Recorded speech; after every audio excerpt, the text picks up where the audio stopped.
All right, so we're here with Ethan, and he's our first VIP recipient. And I'm gonna have him tell us a little bit about himself. So were you born here in Amarillo? Yes, sir. Close around here in Amarillo? Yes, sir. I grew up in Claude.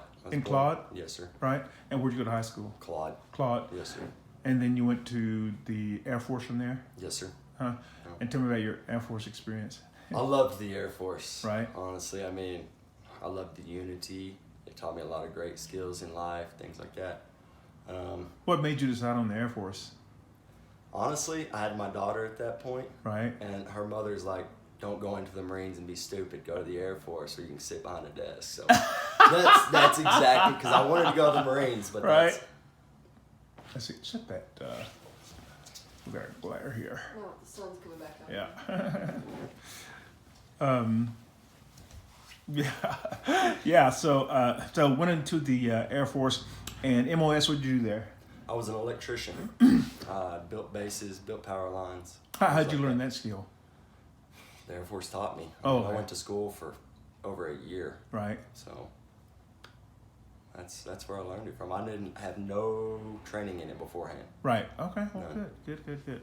So you did that in the Marines, and then you were in the Marines for how long?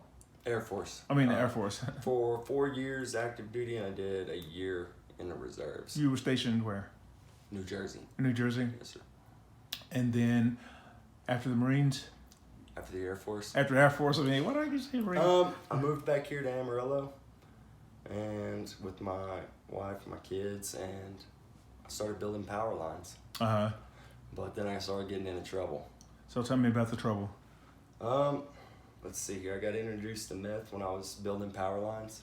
Introduced by coworkers? Yes, sir. Uh-huh. You know, and I don't know. To tell you the truth, it felt like a weekend in Vegas.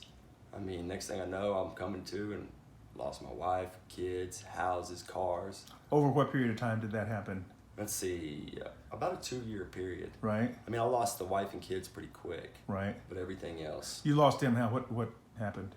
I mean, she knew I was doing drugs. Right. And she just left. Yeah. I couldn't be honest with her. I couldn't fight it at that point. I wasn't, that's too weak. Right. So. Yeah. Okay. And then, so you lost all that. Did y'all have a home then? We did. We owned a home in New Jersey, and we lived in an apartment down here. Mm-hmm. So, but we lost both of those. So she went where? She went back to New Jersey. And you went? Stayed right here. You stayed here in that apartment? No, I went to the streets. You went to the streets. Mm-hmm. So you became homeless. Yes, right? sir. Okay. And then at some point you got into trouble with the law? I did. It was a couple years later, still doing drugs. I mean, all of it was related to drugs, Right. Caught my shower curtain on fire, caught an arson charge. Yep. Stupid things that Right. now I got to live with the rest of my life. Right. And so you were incarcerated for how long? Oh, altogether I've done about 2.5 years. Mm-hmm. Altogether. For that particular crime? No, I went to prison for 16 months behind both my crimes, but I did county time in between off both of them too. So. What was the other crime? The forgery of a financial instrument. Okay. All right. So served your time, got out. Yes, sir. Of course, while you were in, you got off meth, right? Oh, yeah. Yeah. Right. Did you stay off? Yes, sir. Right. Yeah. Well, no, that's a lie. I won't lie to you. When I got out, I stayed clean for a while, right before I went to another chance house. Right. Which was April 22nd of last year. I haven't done any meth since then. April 22nd of last year. Okay, so you went into, how did you find out about another chance house? I'd stayed there a couple times before. I never made it over a month, though. I'd always get incarcerated again. Right. And so. Incarcerated for what? They'd come pick me up for warrants. Like the first time I was there, I got picked up for that forgery of a financial instrument. Mm-hmm. And I had to go do time over it, and they kicked me out. Then you got to wait. Right. So I've known about it for a couple years. I didn't want the help. Right. Yeah. So. What changed you such that you were able to stick with it? I think right off, I I had a bunch of wild people over at my house right before I went in this time. Mm-hmm. And the cops told me, look, we're going to give you a 20-year sentence. You keep screwing around. Mm-hmm. That's what initially kind of scared me, but it didn't stick for very long. It was when I found out that I lost rights to my daughter because I'd been trying to see her for so long. Right. That's what made me be like, fuck this. You know, like, enough's enough. Like, yeah. So. Okay. And so this stint, last stint that you were doing there in the another Chance house, what were your plans for moving forward? You know, right off, I kind of went in with the same plans, get to work, get to this. You know, I had a job lined up at United and different things, but... United, the supermarkets? Doing what? Just stocking shelves. Okay, yeah. And I actually never even showed up a single day because somebody told me, man, you're good at this carpentry work, you start your own company. Mm-hmm. And so I did. And I don't know, it just, it took off. Like, right. I would have never expected it. So you were getting work? I was getting work. You know, I was learning business firsthand really fast. I got burned on a few jobs. You know, they didn't pay me. They didn't do this. They undercut me too bad. I got knocked into it real hard, but at least I had the backing of another Chance house. I didn't have no bills, nothing like that at the time. Right. So it allowed me to learn. Right. So, and I just kind of went with that. Right. And so one day you got a message that there was a guy looking for someone to help him with some... As a matter of fact, I just got home. That lady just burned me on not paying me for redoing her kitchen. I was up in my bed pissed, and they come up there and they said, you want a job? And I said, I guess. You know, they're going to pay me this time? So, and then I met you. Yeah. Came over here, and it was not this way. Right. So we had, when I started this project, we had a crew that came out of Midland, you know, and was helping us some, and, you know, they didn't work out. And, you know, it just ended up not showing up one day. And then I went down to the day labor camp there, you know, and got a guy, and he carried on some of the work, but, and then he would get people there from the day labor camp, and when they'd show up, I'd pay them once, you know, and then they were gone, right? And so, so then, yeah, that's when I came and got you. So yeah, and that has really worked out well. So you've really done a good job here. So take us on a little tour here. So, you know, of course, this is where I lived. Right? When I was when I was in medical school or residency, yeah, this is where I lived. So, you know, my bedroom was over there, and you know, this was our living room, and so we had a fireplace back there. What I did here is I took that fireplace out. Right. Made a lot more room for a little dining area and stuff. Right. Yeah. Both these rooms are, I mean, just the same as I imagine they were, except I made the closet just walk through so we can get to it from both sides. Yeah. Yeah. So this was Benny's room here. Is this? This is our bedroom. This is where your bedroom is. Yes, Oh, and the closet here. Yeah. Oh, nice. Yeah. And then this is gonna be when I make my office, because I gotta do taxes and all that big boy stuff anymore now. Right.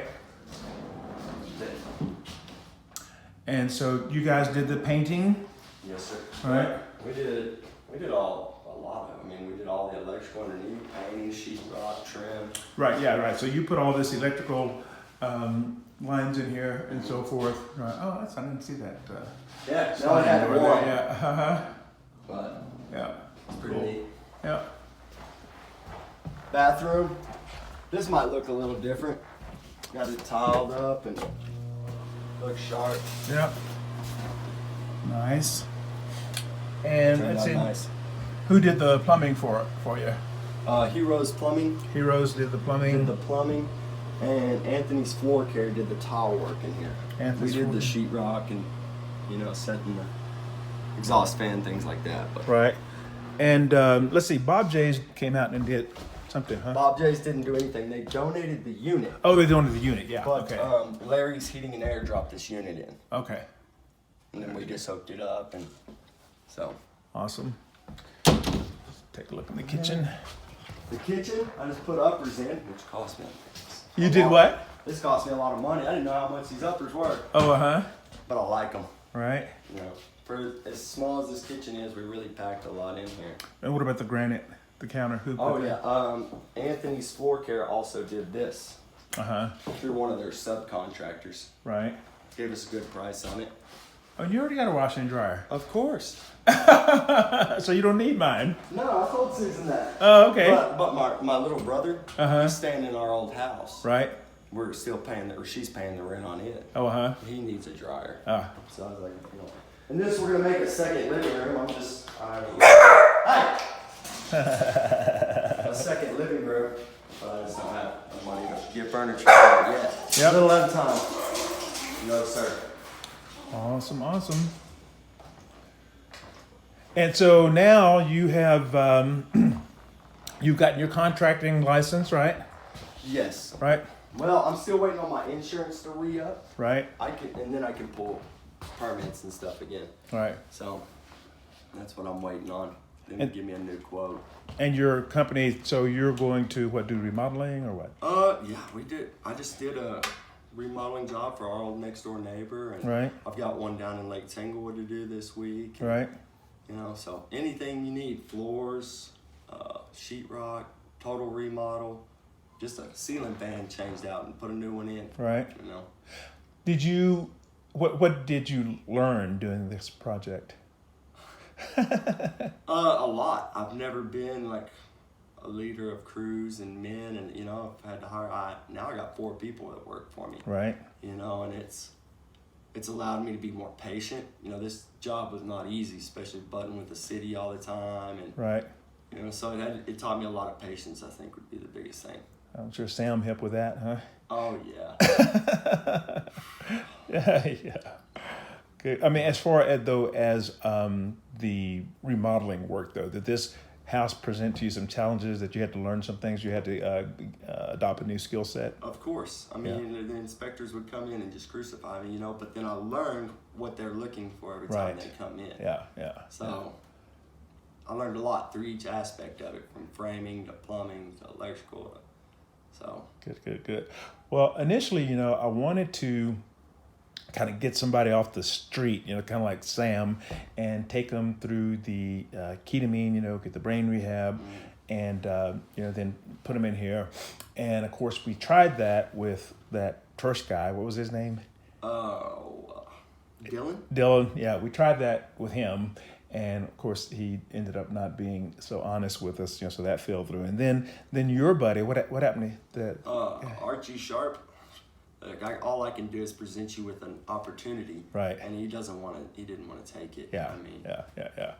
So anyway, as the project near completion, and you know, we did the same thing. We did all that with you, right? We took you through the ketamine. Oh, We, you know, I gave you the supplements, put you on the supplements, and we did the brain mapping, right? Did that help? Did those things help? ketamine. I'm not gonna lie.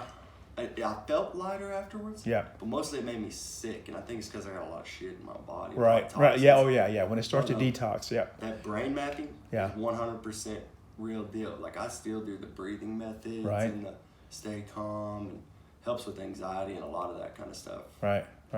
So Well, you really turned out to be the, you know, kind of the poster boy for the veteran that I wanted this project to help. You know, somebody that you know, really pulled themselves up by the bootstraps, and then I could put on film, you know, to show people what we're doing. So I'm just you know, really proud of all the work that you've done, and you know, with this, and then with yourself also.